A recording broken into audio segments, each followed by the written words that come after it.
아멘. 하나님께서 오늘 새벽에 주실 말씀은 베드로전서 3장 13절부터 16절까지입니다. 저희들 찾아서 한 목소리로 함께 봉독하겠습니다. 베드로전서 3장 13절에서 16절.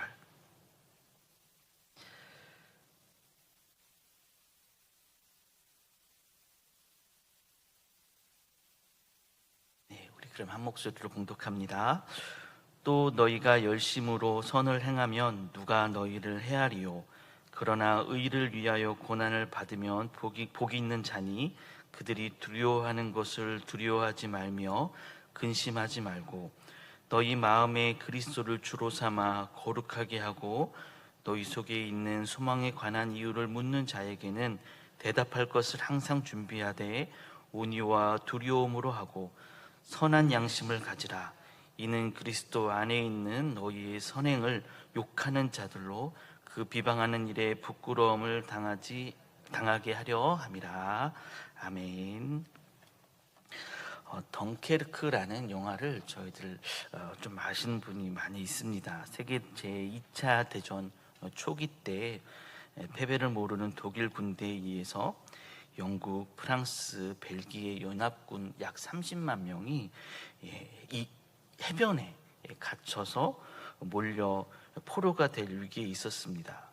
그들을 빼내기 위해서 수많은 배들이 영국에서 프랑스로 떠나는 그런 장면을 묘사한 영화입니다.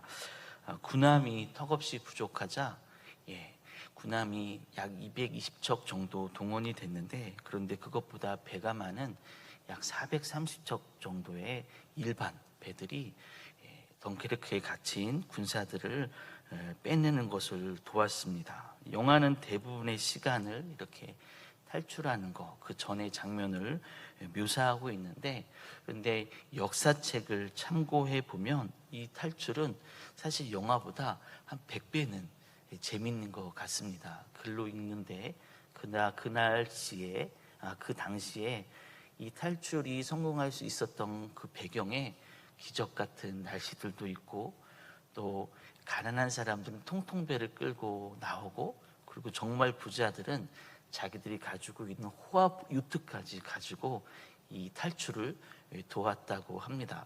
사실 통통배보다 정말 부자들이 그 총알이 빗발치는 그 곳에 자기의 호화 요트를 가지고 정원보다 약 20배의 많은 사람들을 태우고 나왔다는 게 역사적인 사실로 이렇게 드러나 있습니다. 제가 말씀드리고 싶은 부분은 이 영화의 마지막 장면에 나옵니다.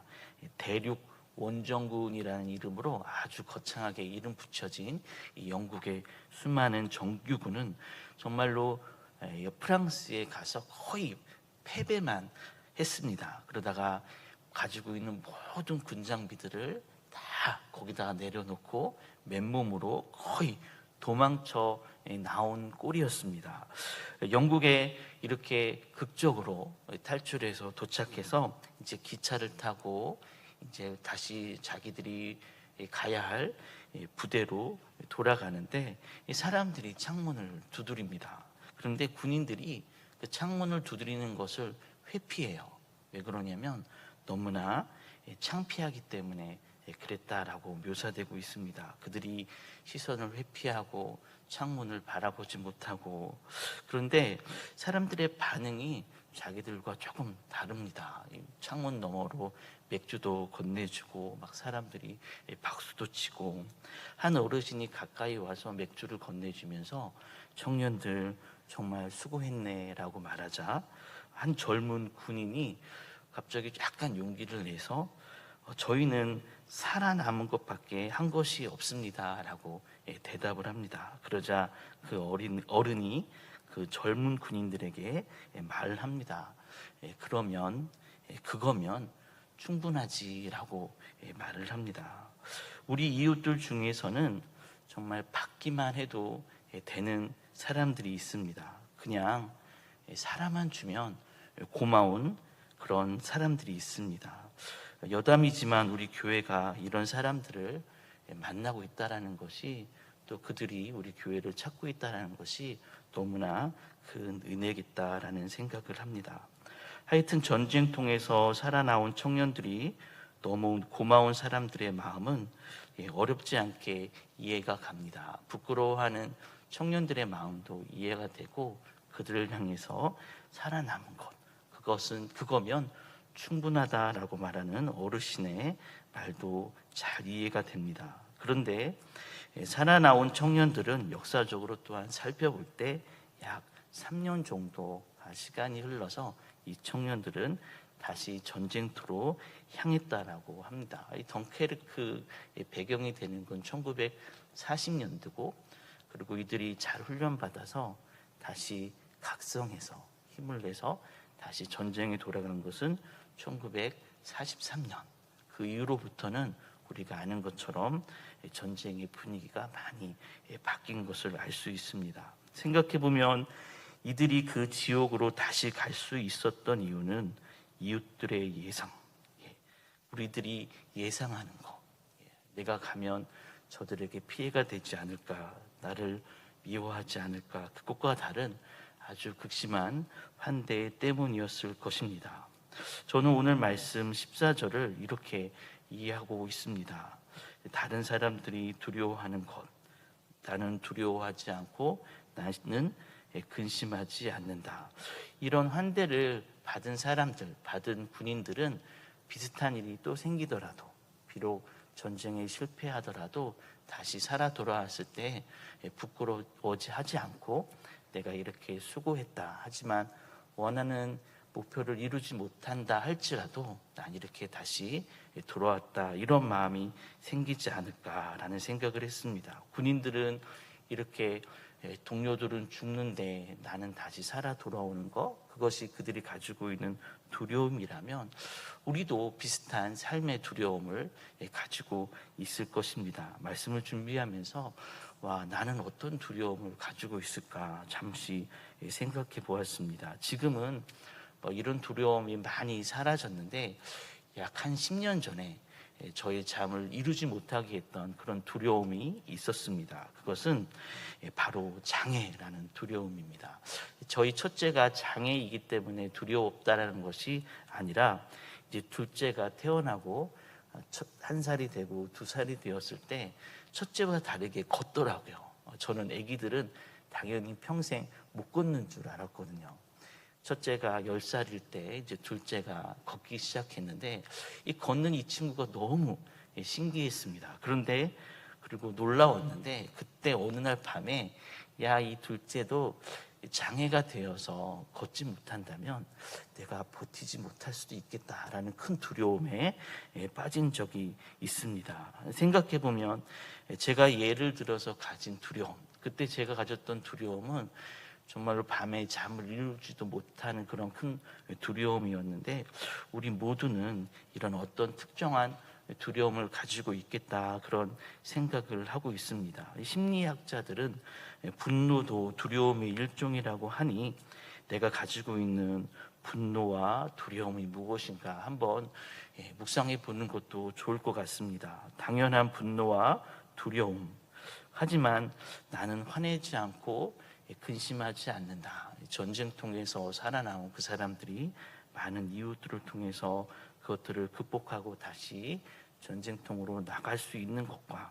또 오늘 말씀하고 있는, 당연히 우리들의 삶에서 개별적으로는 다 다르겠지만 당연히 화낼 수 있고 당연히 두려워할 수 있는 그런 부분들을 다시 다른 사람들과 다르게 나는 두렵지 않고, 나는 화내지 않고 있고, 나는 근심하지 않고 있습니다. 이렇게 된다면 얼마나 행복할까. 또 이런 상태가 되면 정말 기쁠 것 같습니다. 그런데 이제 막 전쟁터에서 폐전병으로 되돌아온 극심한 우울함이 생명이면 충분하다는 이 한마디로 이렇게 변화되는 것처럼, 하나님은 우리의 분노와 두려움을 한 문장으로 정리하고 계십니다. 그것은 15절 말씀, 바로 거룩과 소망입니다. 제가 다시 한번 읽어드리겠습니다. 너희 마음에 그리스도를 주로 삼아 거룩하게 하고 너희 속에 있는 소망에 관한 이유를 묻는 자에게는 대답할 것을 항상 준비하되 온유와 두려움으로 하고, 이런 거룩함과 소망 때문에 우리는 어떻게 된다 말씀하고 있습니까?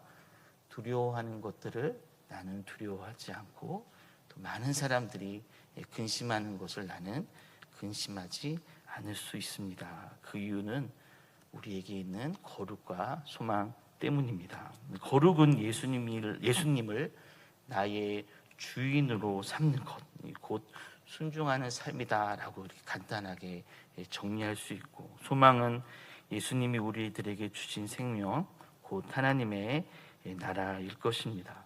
처음 예수님을 알고 선하게 살고자 노력한 우리들은 당연히 많은 어려움 가운데 살고 있지만, 거룩과 소망은 이것을 이길 능력이 된다라고 우리들은 묵상할 수 있습니다. 이런 과정은 우리들의 삶 전체의 새로운 환경에 따라 계속 반복될 것입니다. 두려움이, 또 근심할 거리가 찾아오고, 또 그것에 맞춰서 하나님은 다시 우리들에게 첫사랑을 회복하게 하시고, 다시 하나님의 나라를 묵상으로 말미암아 그 두려움과 근심을 이기게 하시고, 또 지내면 또 다른 두려움과 근심이 찾아올 때 또 우리들의 소위를 살펴보며 우리가 그리스도 중심으로 살고 있는지 묵상하게 하고, 또 하나님 나라를 다시금 확인하게 하고, 이런 새로운 환경에 맞춰서 계속 이것들은 반복될 것입니다.